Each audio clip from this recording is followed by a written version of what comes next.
Hey guys, what's going on? So, here at the car wash, just washed up the Ecoboost because it's been rainy and nasty all day today, all day yesterday. So to get it all cleaned up, we are on our way home. I got a couple mods that I want to show you guys. I've talked about in the past. I want to show them to you, kind of talk to you about why I'm doing them to the car, and they're probably going to be the last mods to the car for a while. So just want to show them to you guys, explain why I'm doing them, all that kind of stuff. So I guess let's get home.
Just a note, if you're you got the windows open and you are trying to race someone and you're going, not fast, but like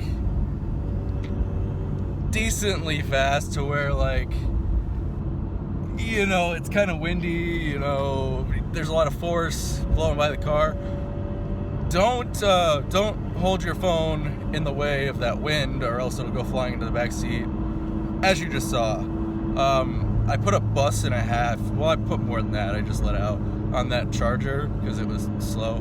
But I thought I lost my phone out the window. Anyways, we're almost home, so I'll see you guys when we get there. Finally made it home. That was a pretty fun ride home. A lot of traffic, as always, all the old people. Where I live, there's a lot of old people. So, we get stuck with all the traffic from the snowbirds and the old people and all that stuff. Anyways, oh yeah, and the race with that Challenger where I dropped my camera and almost fell out the window. That scared the crap out of me. Anyways, I'm gonna set this down right here on the car. Sweet. And then I am going to go get the parts I was telling you about earlier. And boom, they're right here. It's nothing special. I just figured I'd do a video about it, talk about next couple mods on the car. I'm not putting them on today. Actually, this Saturday, I will be at Parker Performance, like I said, and we are going to install the wastegate actuator and hopefully do the Turbo Smart blow-off valve. I need to order a part like today so I can get it by Saturday. There's a little clip basically that clips onto the stock diverter valve harness to keep the car from thinking that it's missing a diverter valve. So I need to order that real quick, get that here. But yeah, I'm gonna kind of talk about these, why I'm doing it, and explain to you why they're probably my last mods for a while. So anyways, wastegate actuator, got this real cheap off Josh Parker.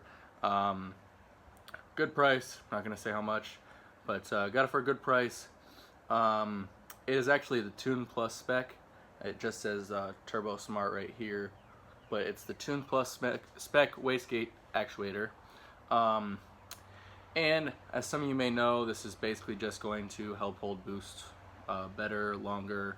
Right now my car holds about 20, anywhere between 20 to 22 psi, weather depending. Sometimes in hotter weather, colder weather, it kind of makes a difference. I typically see it holding a little bit better in warmer weather because my car actually pulls, I don't know if you want to say pulls boost, but it makes less boost in colder weather, which is not necessarily a bad thing. Kind of helps save the car, keep the car from running a stupid amount of boost in cold weather and possibly blowing up. But I'll just hold boost longer, hold boost higher RPM because it kind of drops off.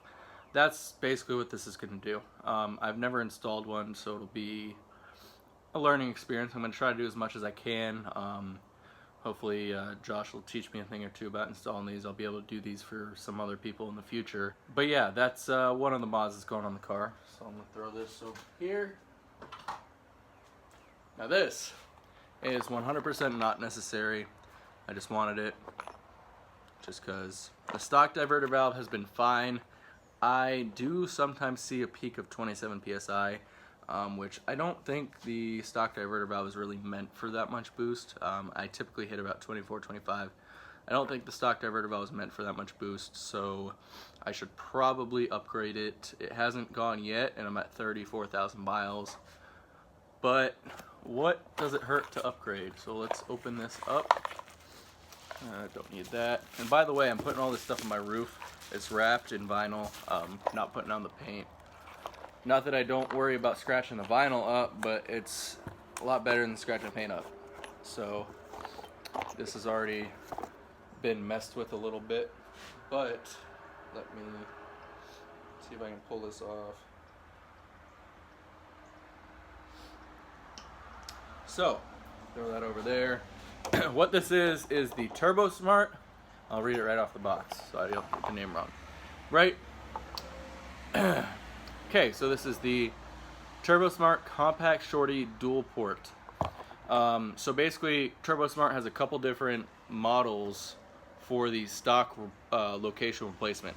They have the Shorty, Compact Shorty, which I believe is just a diverter valve replacement. So it's basically like half this size, and it's basically a diverter valve. This one is basically a blow-off valve. It does have the ports, where are we at? The blow-off valve ports on it, whereas the Shorty, I don't believe it has it. The Shorty, the Compact Shorty, not the Compact Dual, I don't believe the other one has it. So, don't really know the differences. I have heard this on cars personally. It sounds pretty good. I actually had it on my car for probably about 30 minutes just to see what it sounded like. Like I said, I don't have the harness. It's not a harness. What is it called? The harness adapter, I suppose you would call it. Which like I said, tricks the computer into thinking that there is a diverter valve plugged into the harness, since this is vacuum controlled instead of electronically controlled. But that's that. Like I said, I'm gonna get them installed hopefully this weekend at Parker Performance. That's the plan. If anything, should just get the wastegate actuator installed. So there's that. Now, like I said, these are probably going to be my last mods on the car for a while. Now let me explain that as soon as I put this away. So, the reason these are going to be my last mods on the car for a while, my car will basically be full bolt-on at that point. I have a stock intake, don't need an aftermarket intake, stock intake's fine, I have a drop-in filter, all that stuff. My car is basically full bolt-on. Now, I could go to a bigger turbo. I could go to, port injection, which I do plan on in the future going meth. Whether that happens sooner or later, I don't know. If I find a really good deal on a meth kit, which I know a guy that I'll be seeing Saturday that actually has a meth kit I still need to talk to. But my car is basically to the point where it's maxed out on the stock turbo and stock fuel system. I don't see any point in pushing it. I have the race gas tune, which by the way is hauling it. Definitely recommend if you have the ability to financially and the ability to actually get race gas and have your tuner tune for it. I definitely recommend it. It makes a big difference, and I'm excited to use it at the track. I may be going this Thursday to Bradenton to run it, see how that goes, but if not, I'll just run E30. But anyways, where was I? Oh yeah, my car is maxed out on the stock fuel system, basically. It'll be full bolt-ons. Basically, I don't want to push it too much more. So I'm just going to wait a while, kind of enjoy my car, enjoy it how it is, run it on the race gas a little bit, see what kind of times I push, get some more racing videos on the street, the track, whatever. Just enjoy the car, make some videos about it, whatever they may be. And just, obviously some of you guys know when modifying cars, you tend to become broke after a while because you kind of go crazy buying car parts. And I've been trying not to do that, I have my drag tires, my whole drags, well, I don't have the whole drag setup, that's another thing. I want a whole drag setup. I'm not gonna do it, I want to save some money. I want to buy a new hood, I want to buy a new spoiler, I want suspension, because my car is just springs right now. I want to do, lockouts, I want to do vertical links, I want to do all that stuff. So yeah, we're probably not going to see any mods for the Ecoboost for a while. I'm not really upset about it, it's just my decision, just what I want to do, so not a big deal. Still going to be posting videos about the car, still going to be posting informational videos, all that kind of stuff. So yeah, that's about it for this video. Hope you guys enjoyed it. Like I said, I will be posting videos hopefully this Thursday at the track, and hopefully this weekend on Parker Performance. Maybe see the install of the wastegate actuator, see how that's done, maybe the blow-off valve as well, and some other installs from other cars that are getting some stuff done. So it should be a fun day. Anyways guys, if you enjoyed the video, go ahead and give it a thumbs up, subscribe if you haven't already subscribed, and I'll see you next time.